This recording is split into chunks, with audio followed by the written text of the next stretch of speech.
Chief Reverend Venerable Dr. K. Sri Dhammananda, Organizing Chairman Mr. Ui Siok Tong, Mr. Lim Yok Ki, Chairman of KK Zeying Buddhism Research Society, leaders of Buddhist temples and societies in Sabah, friends, ladies and gentlemen. On behalf of the organizing committee, I would like to extend a very warm welcome and good evening to all of you, especially to our distinguished speaker for this evening, the Venerable Dr. K. Sri Dhammananda, who is also affectionately known as Chief Reverend among the Buddhist fraternity. This year, as part of the nationwide celebration to commemorate the 50th anniversary of Chief Reverend's missionary service in Malaysia, we are indeed happy and fortunate to have this opportunity to jointly organize Chief Reverend's Dhamma-Tuta tour to Sabah. The Chief Reverend's tour of Sabah is for 5 days, from 12th to 16th August. Chief Reverend will be visiting Lahadatu tomorrow. The theme of Chief Reverend's tour is Inner Peace and Well-being. Tonight, Chief Reverend will speak to us on Power of the Mind. Ladies and gentlemen, Chief Reverend is no stranger to Sabah. Chief Reverend has been to Sabah on several occasions over the last 2 decades. Permit me, Venerable Sir, to give a brief introduction of your good self. For those of you who were with us here on Monday night, please bear with me. Chief Reverend was ordained as a novice monk in Kirindi Vihara in Sri Lanka at the age of 12 and given the name Dhammananda, which means one who experiences happiness through the Dharma, or Buddha's teachings.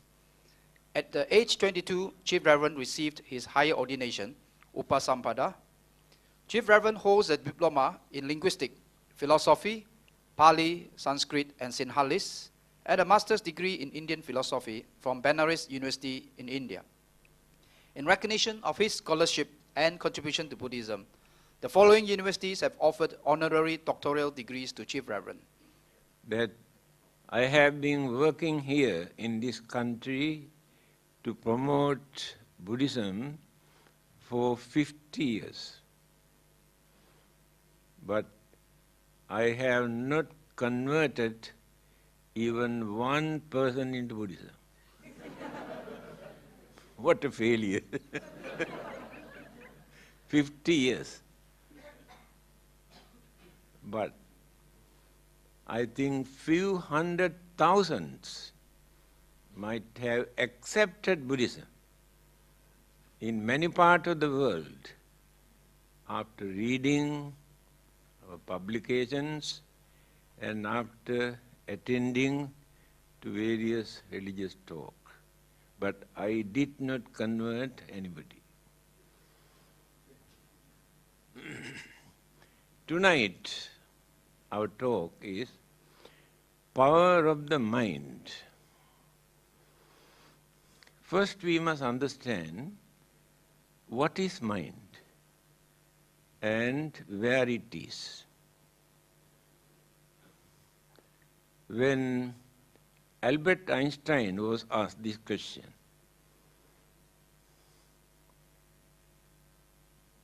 what is mind? He said, no matter. Then he asked, what is matter? Never mind.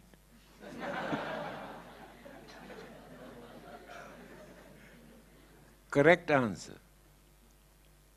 Because in the matter there is no mind. In the mind there is no matter. This is how we answer.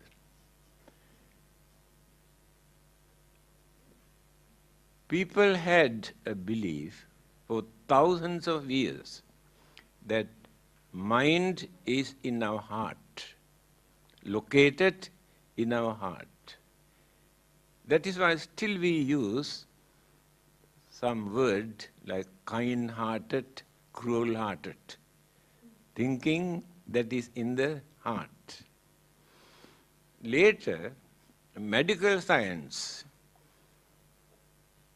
found out it is not located in the heart, but in the brain. So when they maintain this belief that mind is in the brain, psychologists discovered mind is not located in the brain. Now where it is?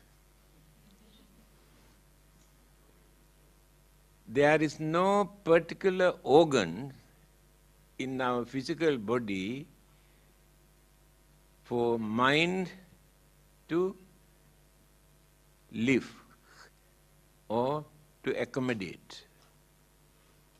This is the latest discovery. Mind is an energy. Now this electricity is not located in any particular area. Electron exist. But by using various gadgets, we use that energy. The mind is exactly like electron. Now the trouble is, although we know that we have a mind, it is not necessary for us to know where it is. But we must know that we have a mind and how to make use of this mind. Then religion, the main purpose of religion, any religion, is not only for worshipping and praying and performing rite and rituals and ceremonies. They are not the main purpose of religion. The main purpose of a religion is to train this mind not to commit evil, bad, wicked, immoral, cruel, dangerous, harmful thing. When such ideas appear in the mind, train this mind not to do this. This is the duty of religion. If religion cannot do that, there's no point of worshipping and praying and offering. And again, when certain good thoughts appears in the mind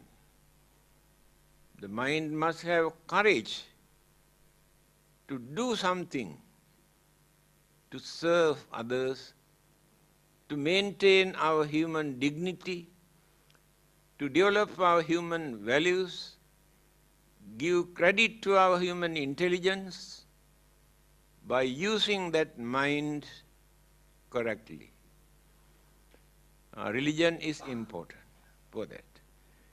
The other day I have told you,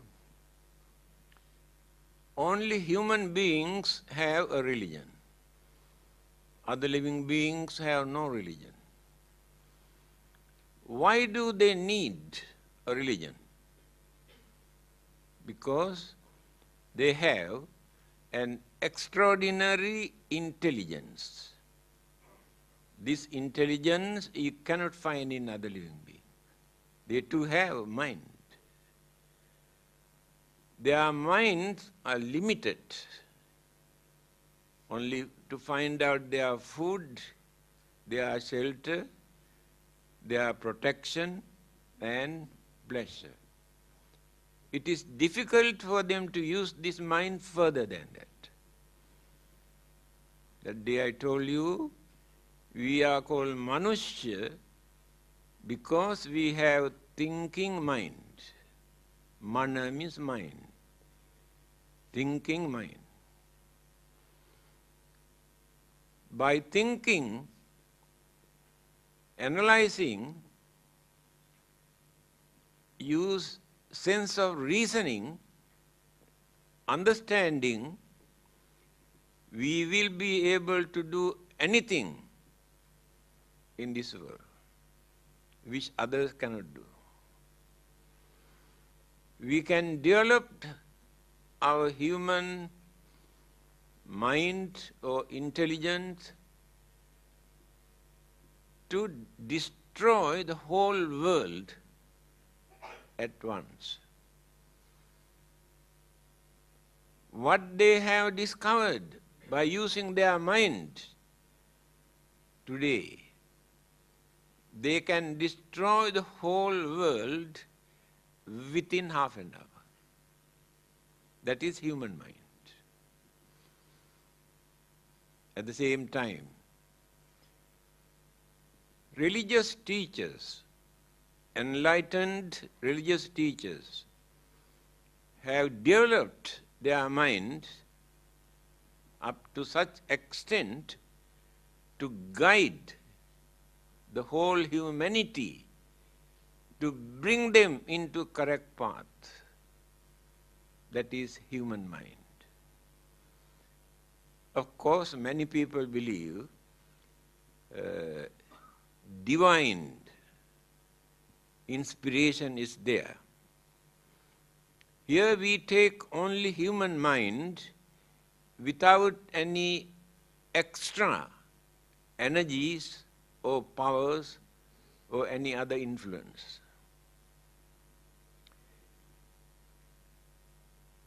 When the Buddha wanted to explain what this mind is, he said, Durangamang ekacharang asarirang guhasayang. The nature of the mind.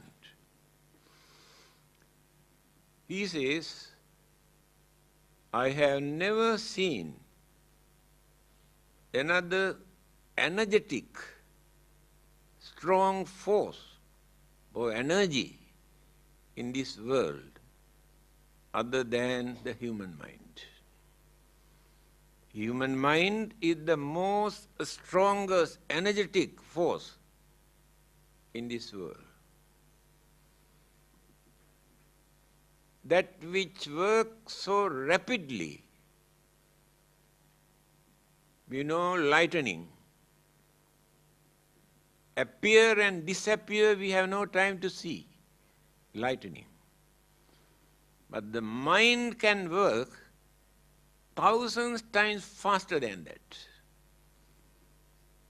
This is the nature of the human mind. I can give a simple example how quickly we can twist and turn the mind. Anyway, it is not very pleasant. Please forgive me. A young housewife was making love with a young boy in the kitchen. Her husband saw this. Then he asked, what are you doing? Then at once she said, do you know, every time when I keep durian here in this bottle, I can see 2-3 pieces are missing. When I asked this boy whether he took, he said no. Today I wanted to smell his mouth, whether he has taken the durian or not. 1 second. Within 1 second, she narrated this story. That is more than enough for you to understand the nature of your mind. You can twist and turn so rapidly, there's no another energy that which can work so rapidly. That is why Buddha says, there is no another energy that which can work so rapidly other than the human mind. Eka charang. Mind has no companion. Live, exist alone. Today there are 6 billion human beings in this world. You cannot find 2 human beings who thinks equally. Each and every person thinks individually. Husband and wife who lived together for 50 to 75 years. Still, husband cannot understand the mentality of wife. Wife cannot understand the mentality of husband. This is the nature of the human mind. Asarirang. There is no formation as an object, either tangible or visible object, to say this is mind. It is invisible and formless. Guha sayang. By catching this word, many people thought that it is in one of the organs of our body. Live in a cave, guha sayang. Mind exists in a cave. But when we analyze, we can understand that the whole body is the cave. Not the heart or the brain, but the whole body. Mental energy exists in our body, according to the Buddha also. Then, there was a lot of controversy regarding the origin of the mind.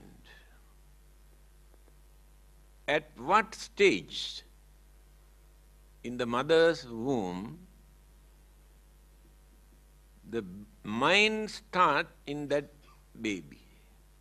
What stage? Different opinions. They could not come to any conclusion. Albert Einstein says, mind must come first.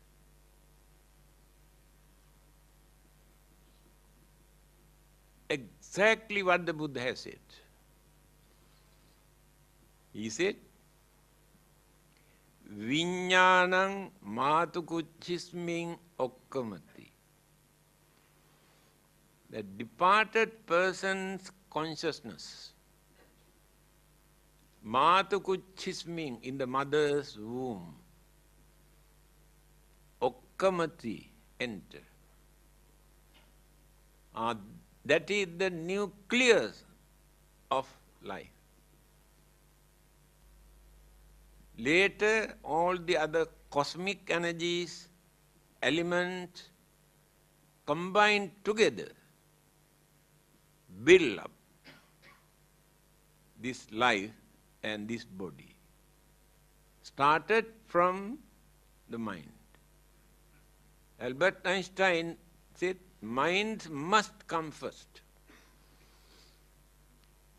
Of course, when we study the followers of various religions, they use another word, soul. But the Buddhists use the word consciousness, not the soul. What is consciousness? The word viññāna, in English we say consciousness, but we cannot catch the real meaning. In that consciousness, there are 5 kinds of mental energies. There are 4 mental faculties: Vedana, Sanya, Sankhara, Viññāna. The mind divided into 4 faculties. Vedana, feeling. Pleasant, unpleasant feeling we experience through one faculties of the mind. Sanya, conceive, perceive, recognize, identification take place in the second faculty of the mind. Third one, sankhara. Very difficult to find out correct English word for that. We say mental concomitant, mental formation, but cannot catch the real word, meaning what the Buddha wanted to tell us. Modern scientist, psychologist says, we think our knowledge about the human mind is very advanced. But when we compare our knowledge about the human mind with the psychology that existed 2,500 years ago, we feel we are still in infancy stage.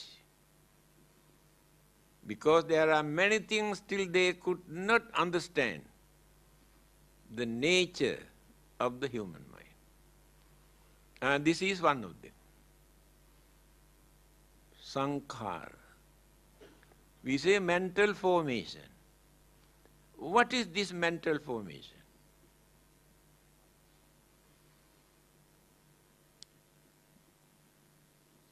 All our mental activities, wholesome, unwholesome, our habit, nature, character, behavior, attitude, way of life, all these things are energies. When all these things combine together, take as one mental faculty, sankhara. After gaining enlightenment under the Bodhi tree, certain words came out from the Buddha's mouth, although there was nobody to listen.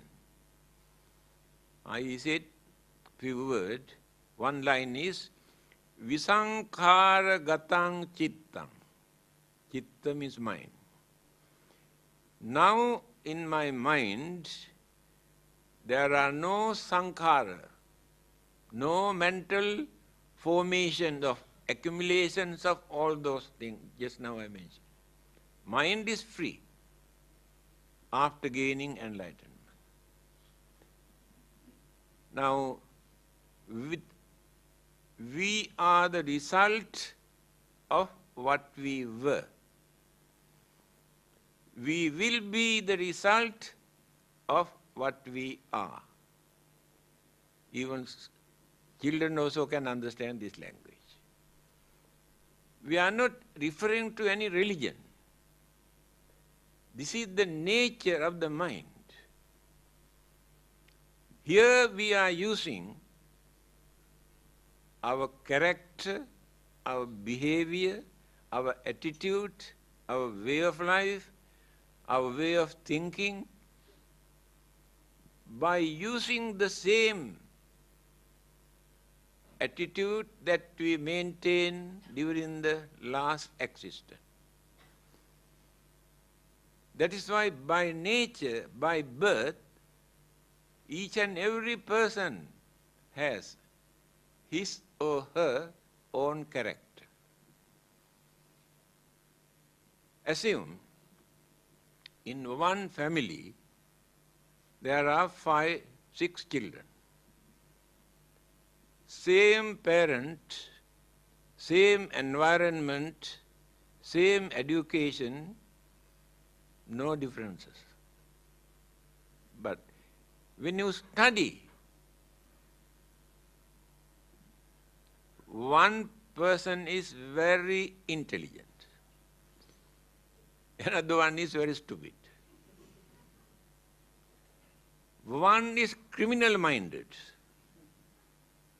another one is religious-minded. One is very generous, the other one is very stingy. Then who has given this attitude, mental attitude? Do you think given by the God or given by the parents? No. That is their own. That is how we continue our attitude. We continue life after life. Wholesome, unwholesome attitudes. Small children very easily learn bad things. No need to teach purposely. We do not send them to school to learn bad things. We do not send them to take private tuition to learn bad things. Naturally, they learn all the bad things. No need to teach. But to teach good things, you had to send them to school, we had to send them to private tuition, you had to beat them, scold them. Even then they are very lazy, very difficult to gain that knowledge.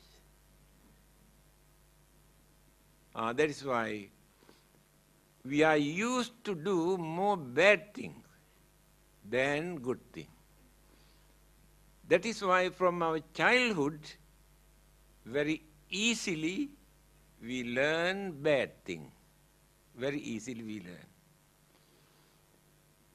Good things, we had to use our full effort to learn, otherwise cannot. Now religion is called agama.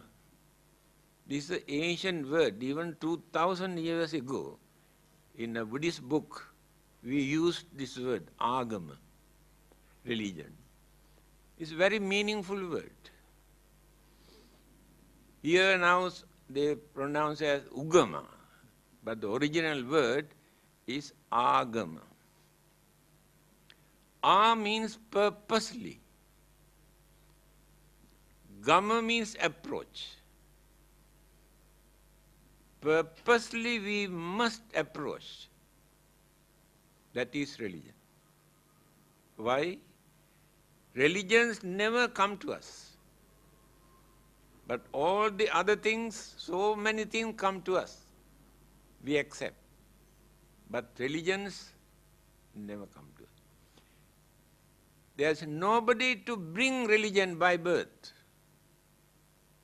Just because we were born in Buddhist family, Christian family, Hindu or Muslim families, then our parents and elders train us, teach us to follow them. Supposing we separate few children from different religious groups, no connection with any religion, allow them to grow. They never talk anything about religion. That is why I told you, they never bring religion by birth. That is why it is called agama. Purposely we must approach, we must accept, we must believe. But many other things naturally come to us, then we accept.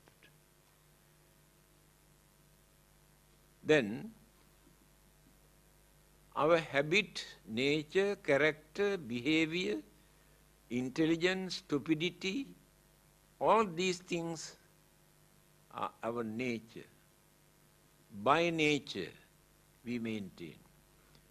Again, religion is important for us to train the mind not to continue those evil, bad attitudes, but to cultivate all the good attitudes and virtues.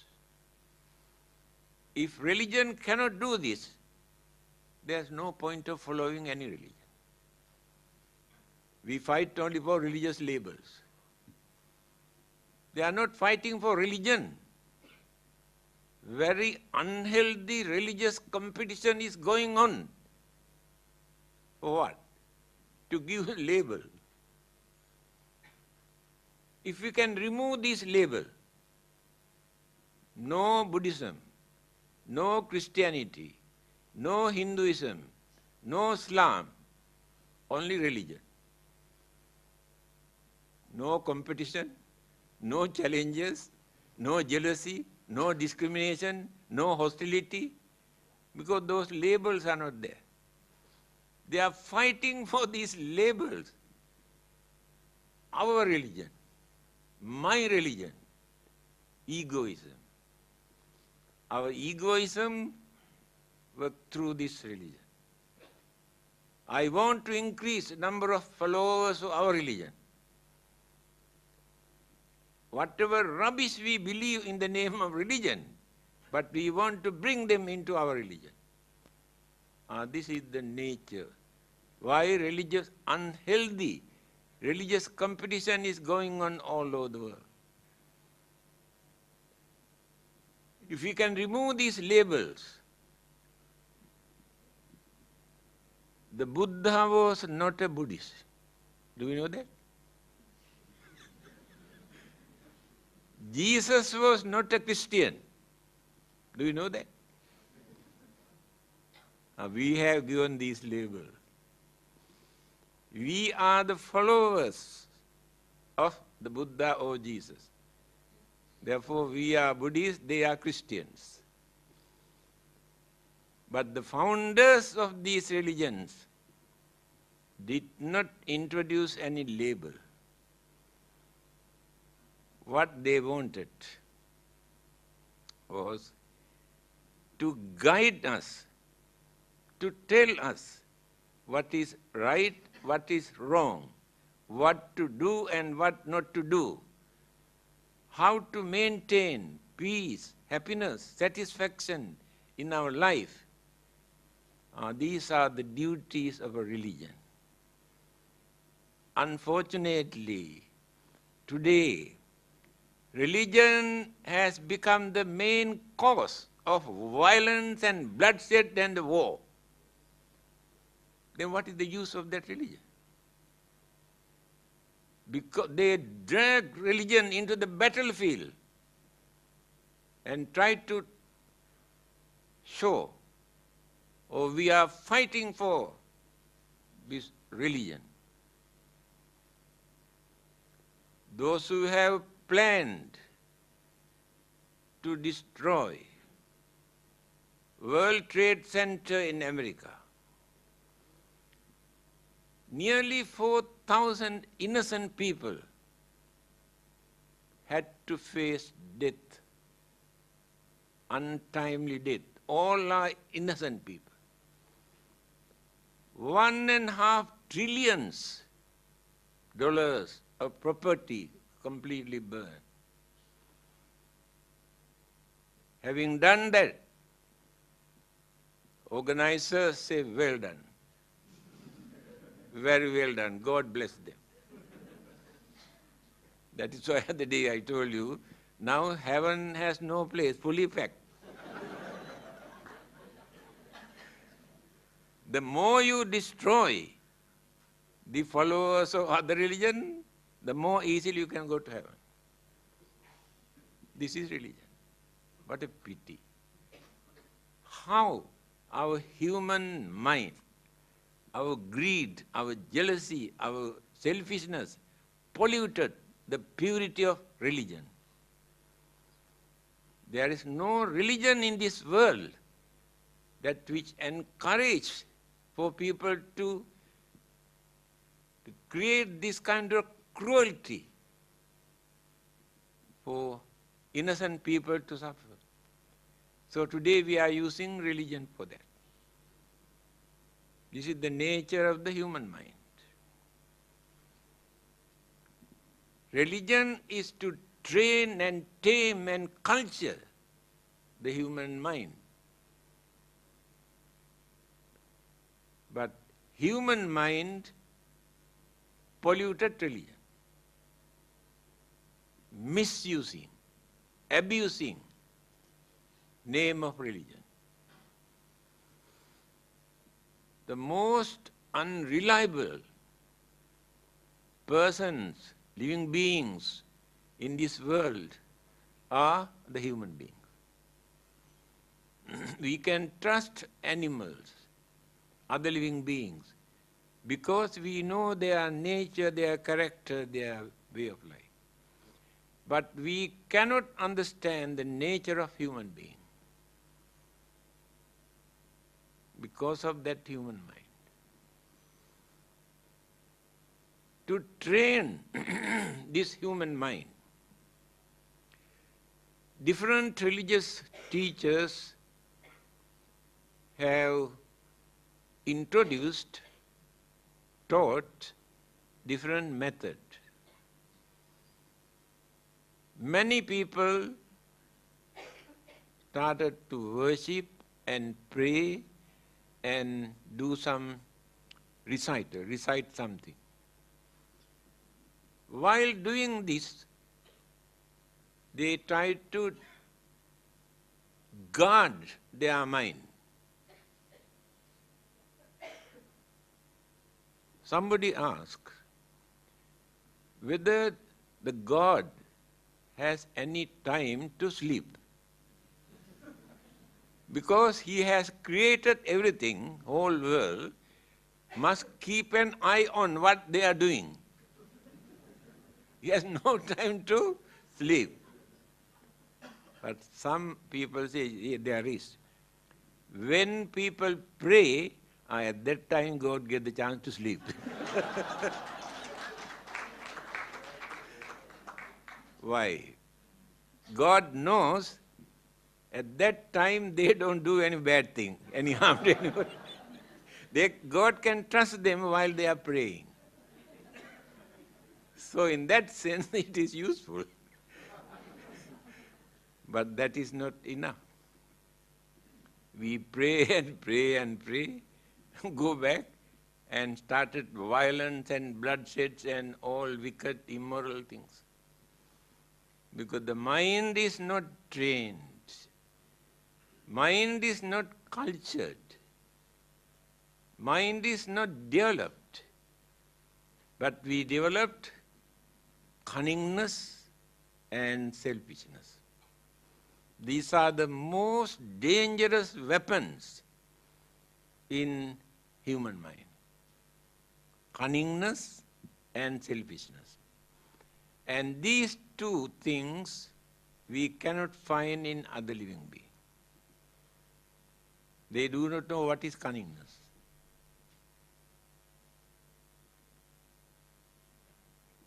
Small children, still mind not yet developed up to that extent to bring external things into the mind. Telephone is ringing. Then child goes, say hello. Can I speak to so and so? Mention the name. Then the child say, Daddy, telephone call. Then the daddy say, tell I am not at home. Then this child say, Daddy says he is not at home. Because they are innocent, they have no cunningness, they do not know how to tell lies. Again, amongst all those living beings, they too have their own languages. Human beings are the only living beings in this world who tell lies. See how clever we are. Others do not know how to tell lies. That is the development of the mind. To twist and turn is the development of the mind. But others had no chance to develop that mind to behave like that. They follow the nature. We have violated the nature by using that intelligence. Then misuse this mind by adapting our inborn qualities, characters, behavior. All of us have 6 kind of characteristics. Raga charita, dosa charita, moha charita, buddhi charita, vitakka charita, saddha charita. 6. 6 kind of characteristic all of us have. No one is free from it. But noticeable, only 1 or 2. All the others were submerged, not active, but remains in the mind. Raga charita. Mind is dominating this attitude for sexual activities. Sexual urge is so advanced in their mind, they can forget everything. They can go against anybody. What they need is to gain some sort of sexual satisfaction. There are many. That is there. Correct. The other things are not so important today. Dosa charita, anger, hatred, very hot-tempered. One word is enough for them to flare up their anger and to create very bad atmosphere. By nature. It is not that purposely they create this. They are inborn qualities because of their habits. But some people, although they have ingredients in the mind, they can keep under control. That is why some are very hot-tempered, some have a lot of patience. Raga charita, doha charita. Moha charita, very narrow-mindedness. Understanding capacity is very low by nature. We try to teach them, advise them, guide them, but they cannot catch, they cannot grasp by nature. They cannot change that. Buddhi charita, intelligence. From childhood, we can see many children are very intelligent. They can understand things very easily, but many others cannot. That is their own quality. By threatening, beating, forcing, they cannot change that. If they are weak, if they are advanced, not necessary to force, very easily they can grasp, use their sense of reasoning very easily. Raga charita, doha charita, moha charita, buddhi charita. Vitakka charita, confused mind. Many people cannot decide whether to do or not. Confusion in the mind. Cannot come to any conclusion to decide to do or not. Their nature is such. Since they cannot decide, they go and discuss with others to do or not to do. You know, there is a saying, when the husband cannot decide to do or not to do, go and ask the wife whether to do or not. If wife says, yes, can do, then don't do. Then you will trust me. If wife says, yes, you can do, then don't do that. That is the way how they have treated women in those days. Napoleon Bonaparte, a great man, what he has said. He said, if you want to teach anything to women, please don't teach them anything to think, because they do not know how to think. Teach them something to believe, then they will accept. Just to believe. The bad reputation they have created for thousands of years about the women. But the Buddha has mentioned in his teaching, Naso sabbesu tanesu puriso hoti pandito. Purisa means man. Ithipi pandita honti. Ithi means a stree, woman. We must understand, man is not the only wise person. Woman also wise, the Buddha said. He was the first person, religious teacher, who wanted to break this traditional belief that women are lower than men. Remember, mind is neither male or female. Mind is free. A bhikkhuni, a Buddhist nun, was meditating long ago.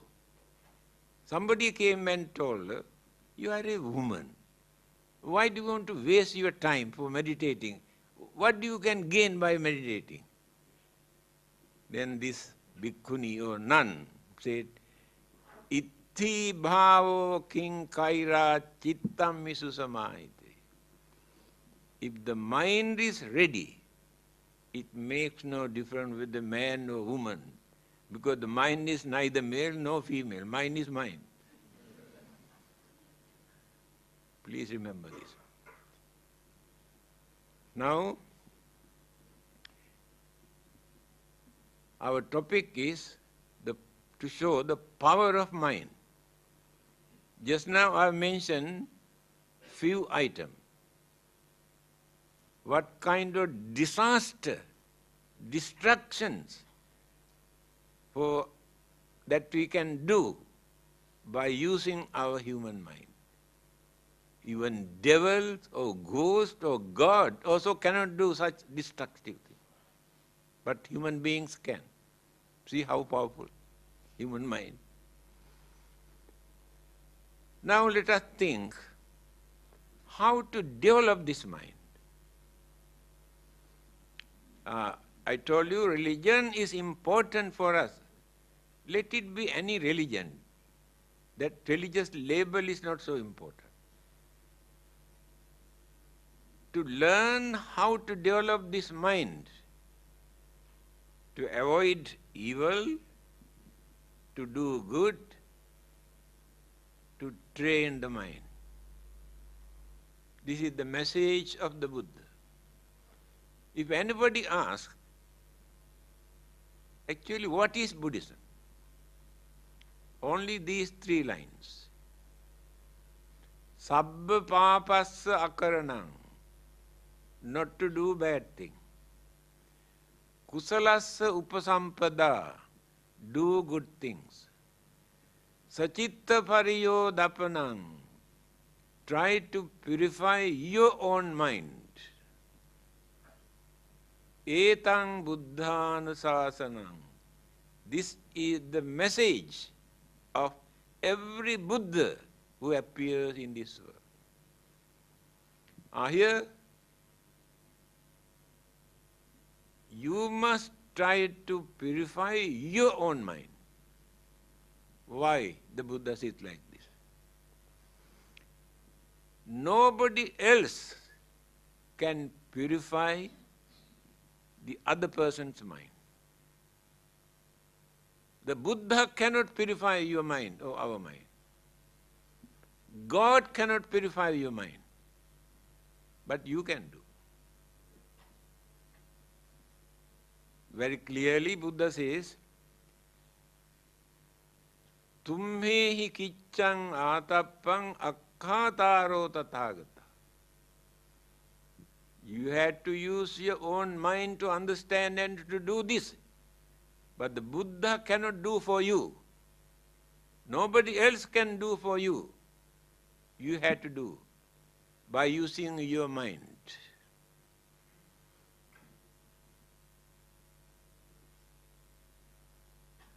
Now, you believe in God. You know you are very cruel. You know it is very bad. You go and pray and pray and pray, asking God to take out the cruelty from your mind. Do you think God can do that? If not, you come to the Buddha. Having heard Buddha also very powerful. And worship and say, please take away my cruelty from my mind. Do you think Buddha can do that? Impossible. Another person cannot change the mind. Religious teachers can give guidance, advice, how to do that. But you have to do this. They cannot do that. That is why here the Buddha says, Sachitta pariyodapanam. You must try to purify your own mind. Another person cannot purify. How to purify? Now you have been doing certain bad things. So one day you realize, I know these things are wrong, very bad. Then you determine not to repeat, not to do it again. Stop. Then you purify your own mind. The God cannot stop this, the Buddha cannot stop this. But you can. This is the nature of the mind.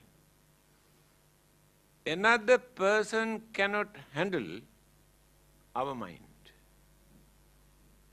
Either Buddha or God or any other supernatural living beings cannot do anything with our mind. But we can do if we use our mind properly.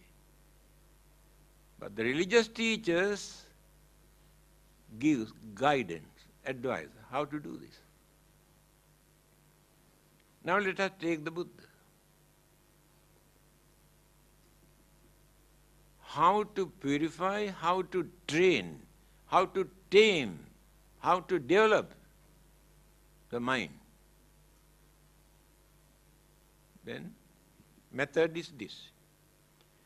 First, you must stop bringing external object into the mind through the senses. Every minute, every second, external object disturb the mind.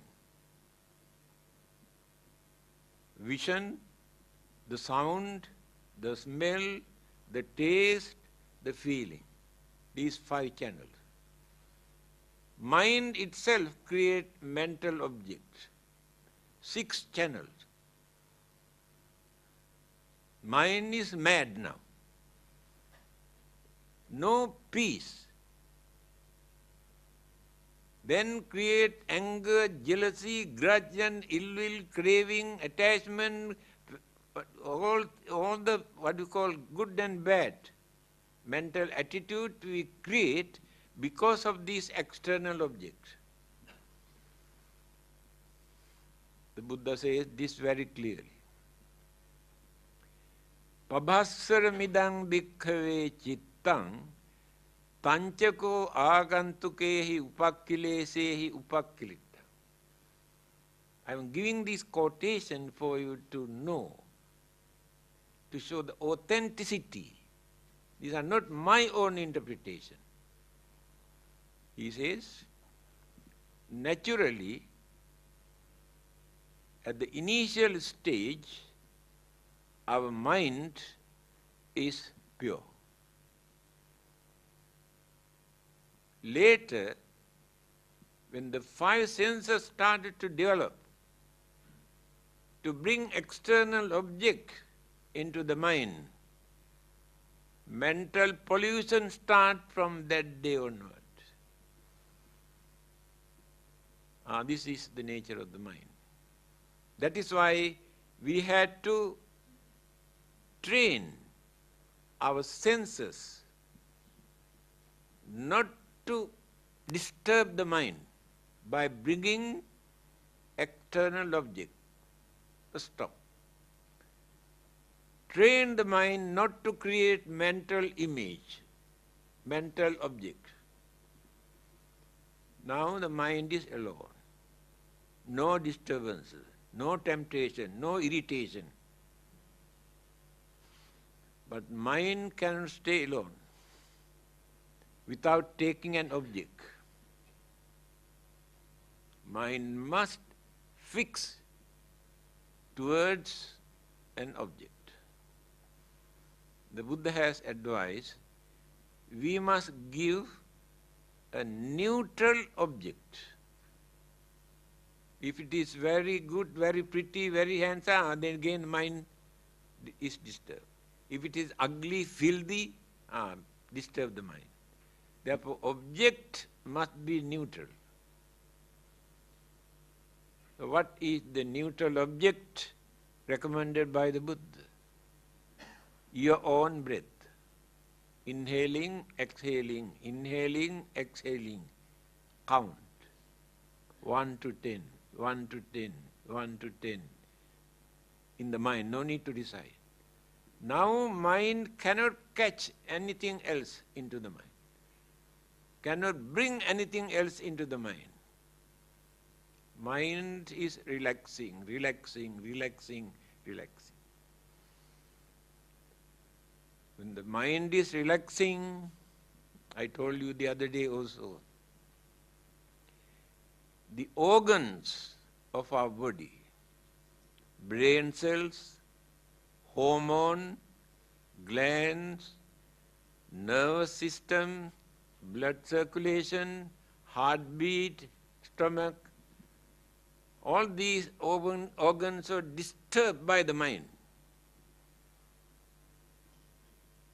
But when the mind is relaxing, these organs also function in normal way. Then we can lead a healthy life. We can avoid many sicknesses. Because the mind can create so many sicknesses. We do not know that. Later we come and say, oh, somebody might have done charm, or black magic, or devil, or ghost. Cannot understand. This is created by our own mind, not by anybody else.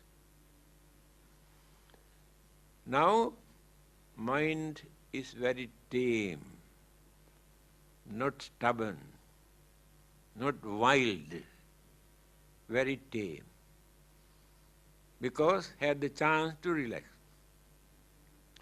There is no religious label for that. This is not only for Buddhists. Anybody who got a mind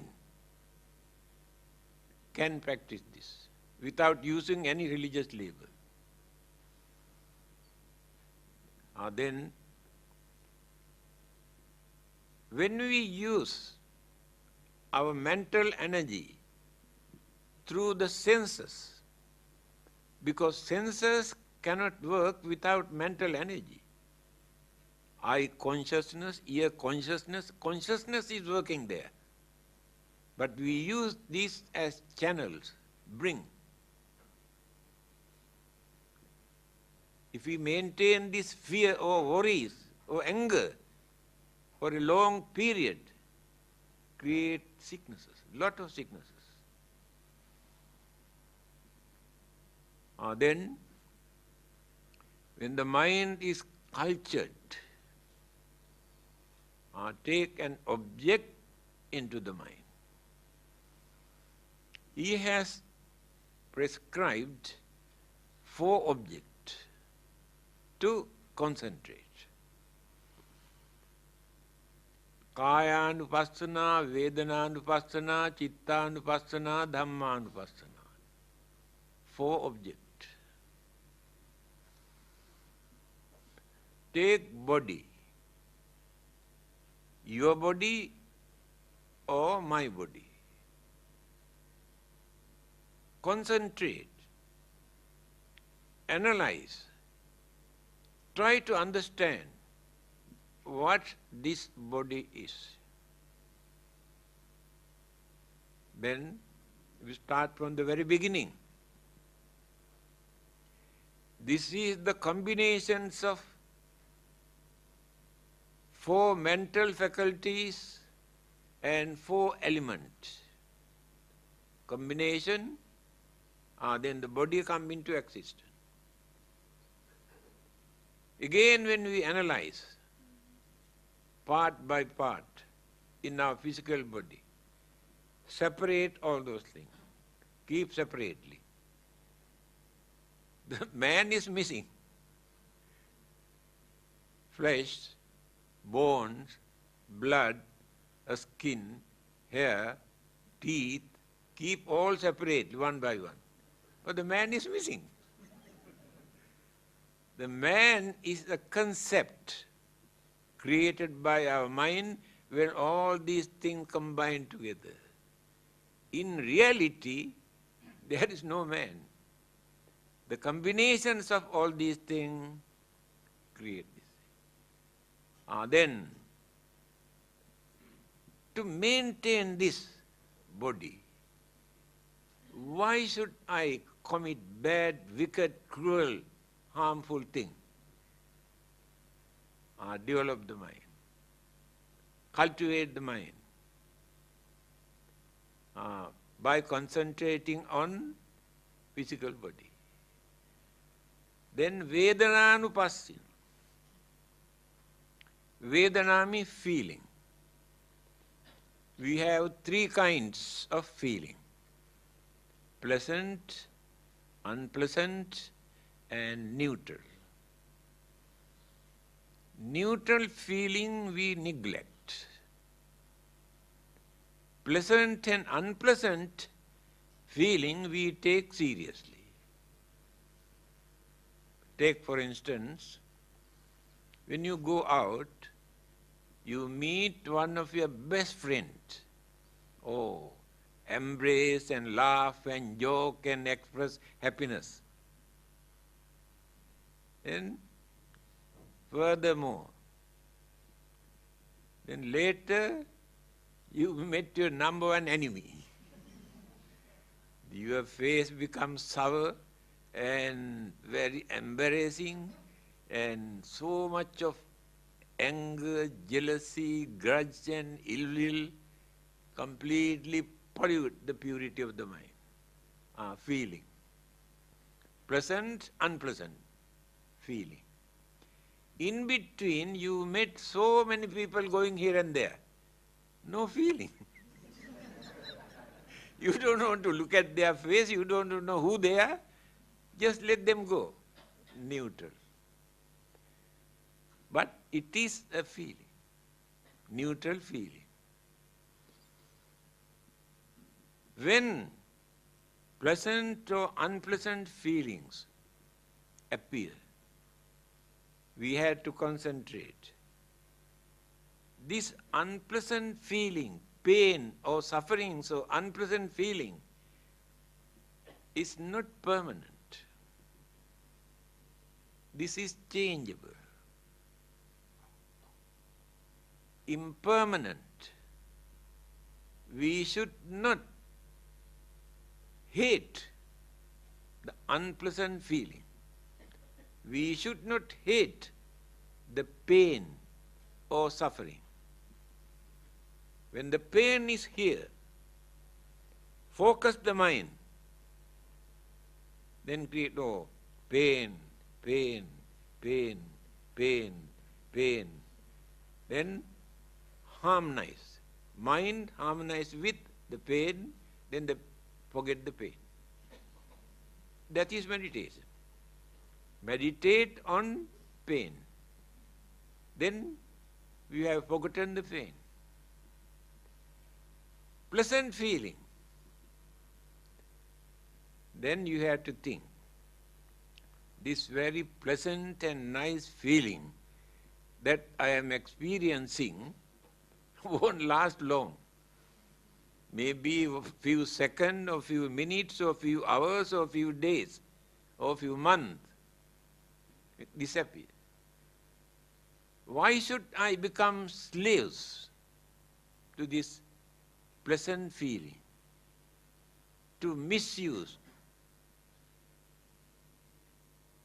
to neglect all my duties, responsibilities, obligations, and spiritual development? Why should I neglect them just because this pleasant feeling? It is impermanent. Certain feeling only few seconds, disappear. After that, we want to get it back. We run after that, cannot catch. We get into trouble. You have to concentrate on that, this pleasant feeling, that is emotional satisfaction, disappear any moment. So, if you did not surrender yourself to this pleasant feeling, when that disappears, you never worry. You can maintain your normal life. That is the way how to meditate or concentrate on pleasant feeling. All these things we are doing to train the mind.